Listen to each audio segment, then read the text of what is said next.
उल्हासनगरमध्ये आज हवामान अंदाज. जास्तीत जास्त तापमान 30 अंश सेल्सिअस, किमान 25 अंश सेल्सिअस. सायंकाळी विजोष्माण पण आसमंत ढगाळ राहण्याची शक्यता. पाण्याचा तात्पुरता तुटवडा. सेंट्रल लाईन व किल्ले विभागातील काही भागात पाणी पुरवठा कमी होऊ शकतो MIDCच्या देखभालीच्या कामांमुळे. येत्या काही दिवसात सावधगिरी आवश्यक. वाहतूक सिग्नल यंत्रणा ठप्प आहे. उल्हासनगर आणि अंबरनाथमध्ये सिग्नल सिस्टीम वारंवार बिघडल्याने नागरिकांना रोजच्या प्रवासात मोठा त्रास. वीज पुरवठा खंडित. उल्हासनगर व बदलापूर भागात काही ठिकाणी विजेचा पुरवठा कट झाला आहे. हे 7 तासांपासून काही भागात आहे. सामाजिक गटात संघर्ष.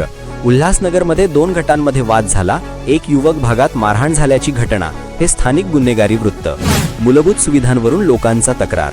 सिग्नल ठप्प होणे, विजेचा तुटवडा, पाण्याच्या पुरवठ्यात अनियमितता हे समस्यांचे तिमीर स्थानिक सरकारवर पडत आहे. ही एकत्रित निरीक्षण.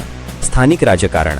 उल्हासनगर नगरपालिकेच्या निवडणुकीच्या पार्श्वभूमीवर काही पक्ष व गटांच्या एकत्रीकरणाच्या चर्चा सुरू आहेत. स्थानिक गट टीम ओमी कलाणी यांनी शिवसेना, शिंदे गट सोबत युती केली आहे.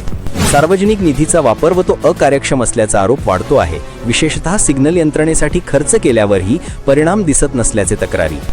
नागरिकांचा जीवन संघर्ष वाढलेला आहे. वीज, पाणी, वाहतूक या मूलभूत गरजांमध्ये असमाधानी नागरिक अधिक मुखर होऊ लागले आहेत. प्रशासनाकडून उपाययोजना अपेक्षित. या समस्यांवर त्वरित निर्णय घेतले पाहिजेत. नागरिक तक्रारींचे निवारण व्हावे यासाठी स्थानिक प्रशासन व सार्वजनिक यंत्रणांची जबाबदारी वाढवण्याची गरज आहे.